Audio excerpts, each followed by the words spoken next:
Récemment, j'ai cassé mon miroir par accident et j'ai posté cela en story en expliquant qu'en Corée, casser un miroir signifie 7 ans de malheur. Suite à ces stories, j'ai reçu plein de messages disant qu'en France, il y a la même superstition. Et en faisant des recherches, j'ai découvert que nous partageons quelques superstitions communes comme le chat noir, le trèfle à 4 feuilles et le vendredi 13. Mais j'ai aussi appris des superstitions que je n'avais jamais entendues, comme toucher du bois, renverser du sel, croiser les verres et éviter de se marier en mai. Donc dans cette vidéo, je vais vous parler d'une certaine superstition coréenne que vous n'avez peut-être jamais entendue. Premièrement, le chiffre 4.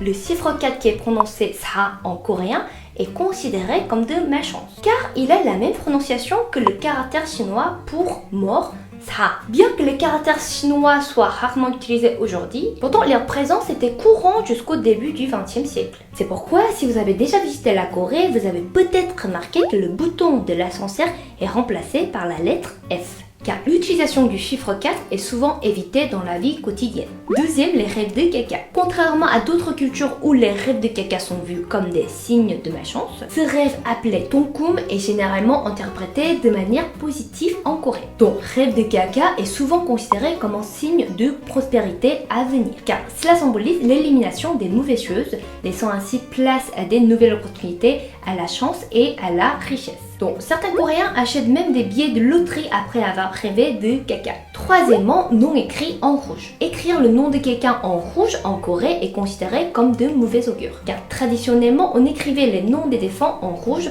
sur les tombes, et ce qui a donné lieu à cette croyance. Donc, écrire le nom d'une personne vivante en rouge, cela serait perçu comme un signe de malchance. Pour ces raisons, les Coréens évitent généralement d'écrire le nom en rouge dans la vie quotidienne. Le quatrième, offrir des chaussures à son partenaire. En Corée, il vaut mieux d'éviter d'offrir des chaussures à son partenaire, car on croit que cela pourrait conduire à l'infidélité ou à des problèmes dans la relation. L'idée derrière cette croyance est que les chaussures sont associées au fait de partir ou de s'éloigner, symbolisant donc une séparation ou un éloignement entre les deux personnes. Donc donner des chaussures à son amoureux, cela perçu comme un signe que la relation pourrait se terminer ou que l'une des personnes pourrait être tentée de tromper l'autre. Le dernier, manger soupe d'algues avant les examens. Comme vous le savez probablement, en Corée, l'éducation est très importante. Par exemple, avant un examen, on évite de manger des aliments glissants, comme le mireok, soupe d'algues, car cela symbolise l'idée de glisser ou de déchouer. En revanche, il existe une culture où l'on consomme des aliments collants, comme les tortes gâteaux de riz ou les yaourts nougat coréens,